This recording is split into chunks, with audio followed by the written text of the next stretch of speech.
자, 다음 주제로 넘어가는데요. 바로 이재명 민주당 대표의 행보가 심상치 않다. 상당히 구체적이고 뭔가 계획을 세운 듯한 행보를 보이고 있는데요. 자, 이재명 민주당 대표와 김종인 전 국민의힘 총괄선대위원장이 만난다는 이야기 어제 그제 저희들이 나눴고요.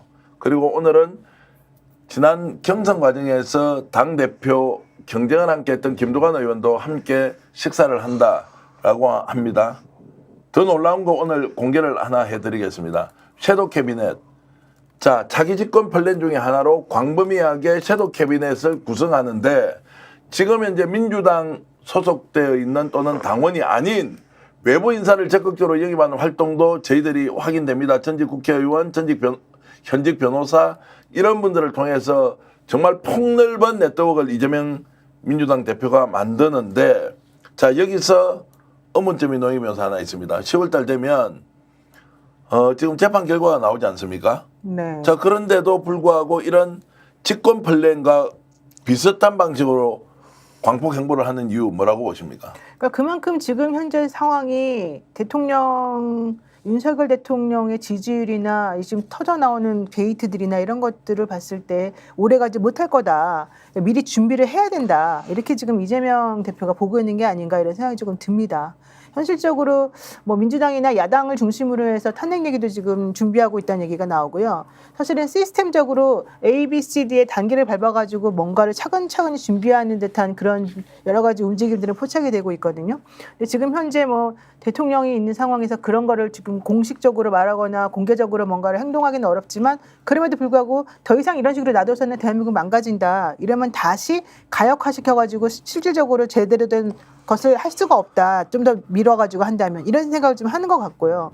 그러다 보니까 이재명 대표가 그동안에 사실은 가장 좀 약점이라고 할까요? 그런 것들은 뭐였냐면은 좀 포용력이 다른 사람들보다 조금 적거나 좀 자꾸 적이 조금 생기거나 이런 느낌이었잖아요. 근데 이런 거를 없애버리고 모든 사람들하고 지금은 이제 손을 잡고 모든 사람하고 화해를 하는 제스처가 있는 거예요.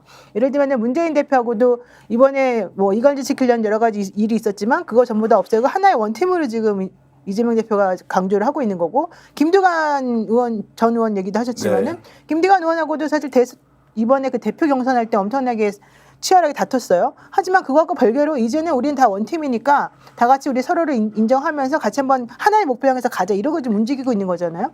김종인 전 비대위원장 같은 경우도 사실은 이재명 대표하고 별로 잘 모르겠단 말이죠. 그런 상황인데도 이제 손을 잡잖아요. 그러니까 제가 보기엔 윤석열을 놔두고 나머지 사람들하고 전부 다 이렇게 연합전선을 펼쳐가지고 이 상황을 조금 타개하려고 하는 그런 큰 그림을 그리고 있는 것 같아요. 자, 광폭 행보로 가게 되면 이제 대선 가도에는 뭐 훨씬 더 유리한 고지에 진입할 수 있다고 보지만 탄핵이라는 국면도 전혀 다른 상황에서 이 정권과 맞짱을 뜨고 끝장을 내야 되는 상황인데 이게 병립해서 갈 수 있습니까?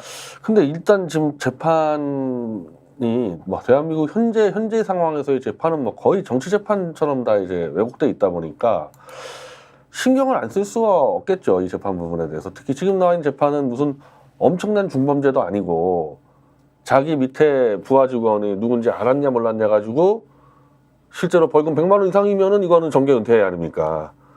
그러니까 어찌 보면은 현재는 법원이 이재명 대표의 정치 생명줄을 쥐고 있는데 대한민국 법원은 지금 정치적으로 왜곡돼 있습니다. 그러면은 뭐 저 같았어도 재판 앞두고 최대한 대권주자로서 행보를 크게 휘둘러가지고 감히 법원이 장난 못 치게 해야 되겠다 그렇게 생각할 수도 있는 거고 또 하나 마침 이 한동훈이 지금 급추락하고 있다 보니까 현재 이 여야 1대1 대결에서 한동훈이 거의 더블 스코어로 밀린 상태입니다. 이재명 대표에. 그러다 보니까 마땅히 지금 현재 딱 드러나는 여당의 주자도 없으니까 이 기회에 지금 피치를 올려가지고 마치 예전에 2000년도에 이희창 씨가 야당 대표할 때 거의 뭐 압도적이지 않습니까?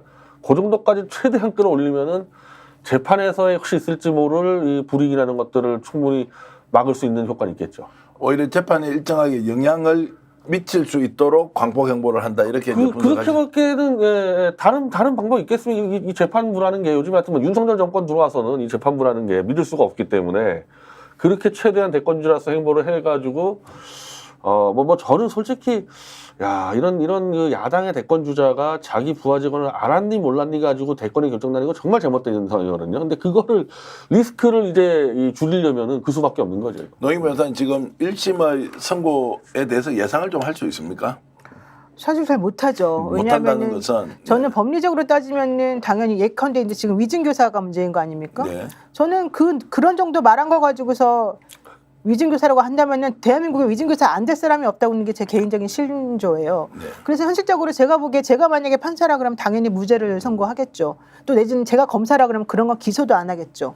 그런데 어쨌든 제가 검사가 아니고 제가 판사가 아닌 상황에서 벌어진 여러 가지 결과들이 제가 예측하지 못한 방향으로 흘러가는 게 많아요. 그래서 저는 지금 당장 그걸 가지고 뭐라고 말할 수는 없는데 요즘에 나오는 이 대세의 흐름이라고 하면은 이건 사실 이재명 대표에게 매우 유리하게 흘러가고 있다. 지난번 재판에서 검찰이 녹취록 그때 부분적으로 발췌해서 틀었지 않습니까? 그랬더니 판사님이 그러지 말고 이재명 대표 측에서 이거 전부 다 왜곡해서 보도될 수 있는 내용으로 지금 풀었다. 심증을 잘못 형성하게. 그랬더니 그러지 마. 그러면 다 들어보자. 내가 다 들어보겠다. 이래가지고 지금 사실은 다 분위기를 다 바꿔놨단 말이죠.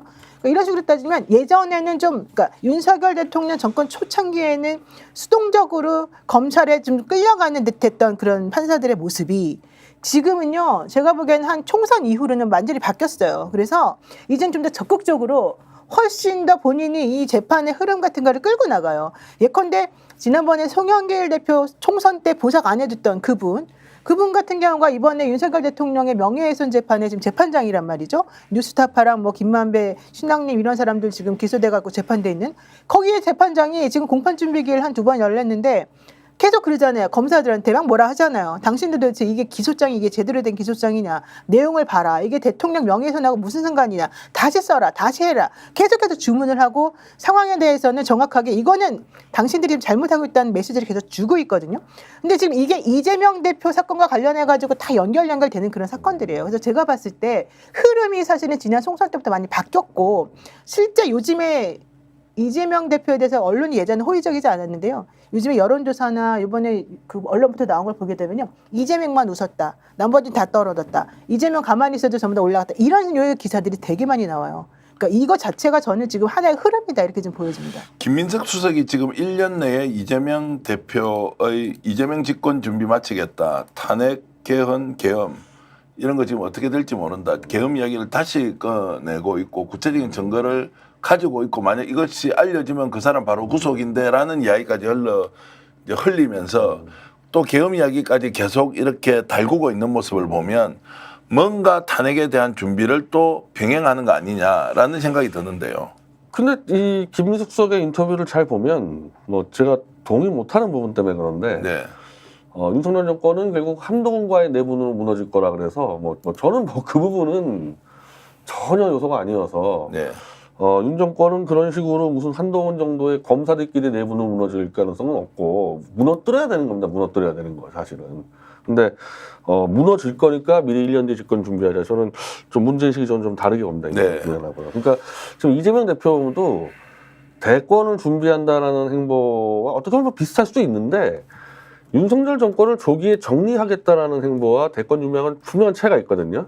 저는 사실은 그 조기에 무너뜨리겠다는 행보가 더 맞지 않나. 어차피 뭐 재판에 영향 미치는 부분도 다 갔다 왔을 때 대권주자로서의 위상을 확립하는 것보다는 조기에 정리하겠다라는 자세로 가는 게 더 효과적이지 않을까 그래요. 우선순위는 이제 그렇다는 것인데 이제 국회의원들도 오늘 야당 의원 8명이 이제 국회에서 어저께 이제 역전 용사들에 출연했던 강덕구 의원이 주도를 해서 이제 기자회견을 했는데요. 그 기자회견 내용이 이제 윤석열 정권을 대통령을 탄핵 준비하는 이제 연대를 제안했다. 현실화를 위한 법적 준비를 하겠다라고 이제 했는데 자, 저것은 저것대로 국회의원들이 주도하고 또 광폭 행보를 통해서 중도 확장이라는 것도 있지만 확실하게 집권 수권 능력이 있다는 걸 보여주고 또 그것이 재판 과정에서 일정하게 영향을 미칠 수 있도록 강제하는 효과까지 가지고 간다. 자, 이러면 세 가지를 이제 동시에 다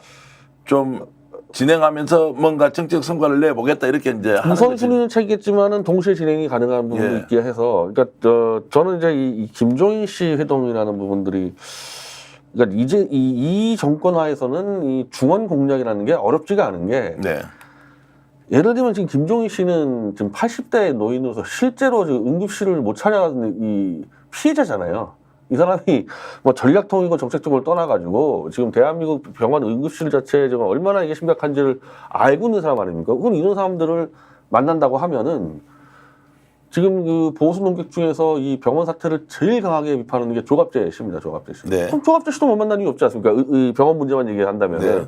그런 식으로 확장해 나가면서 조갑재 대표는 이제 아예 그 윤석열이 지금 대한민국을 공동묘지로 만든다. 그냥 조갑재 씨도 80세 넘었거든요. 그러니까 나이 드신 보수층이 지금 엄청 동요하고 있으니까 그쪽도 공략이 가능하죠. 사실은. 스픽스는 말하는 언론입니다. 대세는 유튜브, 그중에서 스픽스. 좋아요, 댓글, 구독, 알림 설정.